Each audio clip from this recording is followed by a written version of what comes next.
এই নামাজের ক্ষেত্রে শুধু ফরজগুলো পড়ি, যেমন ফজরের 2 রাকাত, জোহরের 4 রাকাত, আসরের 4 রাকাত, মাগরিব 3 রাকাত, এশা 4 রাকাত এবং বিতির 3 রাকাত পড়ি, এক্ষেত্রে আমার নামাজ কি কবুল হবে?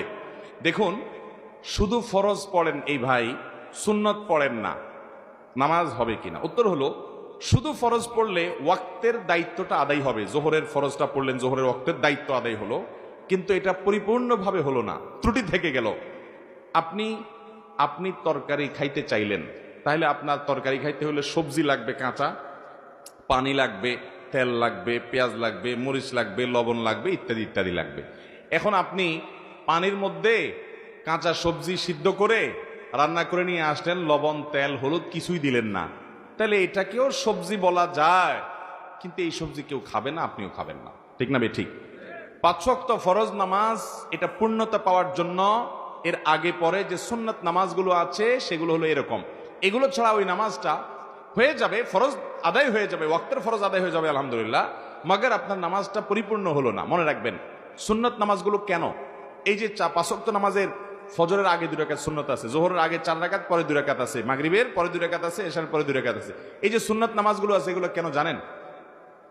এগুলোর অন্যতম উদ্দেশ্য হলো যাতে করে মূল নামাজটা আমাদের সুন্দরভাবে হয়, তার জন্য প্রস্তুতি। আগেরগুলো হলো প্রস্তুতিমূলক, আর পরেরগুলো হলো পরিপূরক। সুন্নাত আগেরগুলা প্রস্তুতিমূলক, পরেরগুলাকে বলতে পারেন পরিপূরক, আর সবগুলাকেই অন্য অর্থে পরিপূরক বলতে পারেন। পরিপূরক মানে কি?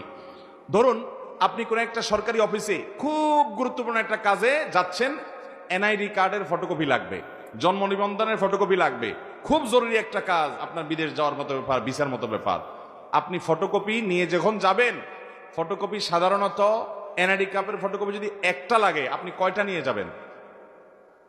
একটাই নিবেন না 2-4টা নিবেন? বুদ্ধিমান মানুষ হলে 2-4টার সাথে নিয়ে যাবে। কেন? একটা যদি হারায় যায়, কোনো কারণে মিস হয়ে যায়, যাতে করে আমার কাজটা হয়ে যায়, হাতে রাখবে, এটা সে নিয়ে যাবে। ঠিক একইভাবে ভাইরা আমার, আপনি যখন 5 ওয়াক্ত নামাজের ফরজ নামাজ পড়বেন, কিয়ামতের ময়দানে যাবেন, আল্লাহ তাআলার কাছে দেখা গেল কোন একটা নামাজে ভেজাল ধরা পড়ছে, বাতিল হয়ে গেছে, তখন ওই সুন্নাত বা নফল, অতিরিক্ত নফল নামাজ যে পড়বেন, এগুলো দিয়ে আল্লাহ তাআলা ফরজের ঘাটতি পূরণ করবেন। সেই সাথে আপনি আগে যখন সুন্নত পড়বেন, তখন মূল ফরজটা পড়তে আপনার সুবিধা হবে, মনোযোগ থাকবে। নবী করিম সাল্লাল্লাহু আলাইহি সাল্লাম ফরজ নামাজের আগে পরে সুন্নত নামাজগুলো কখনো ছাড়তেন না, নিয়মিত পড়তেন। আপনি কিভাবে নিয়মিত ছাড়েন? একবার জোহরের আগে 4 রাকাত ছুটে গেছে, তিনি পড়তে পারেন নাই মেহমান আসার কারণে, এগুলো পরে তিনি পড়ে দিয়েছেন, এরকম গুরুত্ব দিতেন। হ্যাঁ, আপনার কখনো কোনো কারণে এমন পরিবেশ হয়ে গেছে, সুন্নত পড়ার কোনো সুযোগই পাইলেন না আপনি, অসুবিধা নাই, মাঝে মধ্যে হঠাৎ কালে ভদ্রে বাদ গেছে, অসুবিধা নাই, কিন্তু নিয়মিত এরকম করলে সেটা আপনার মূল সালাতের যে প্রোফাইল আল্লাহর কাছে থাকবে, সে ফাইলটা কিছুটা হলেও ত্রুটিপূর্ণ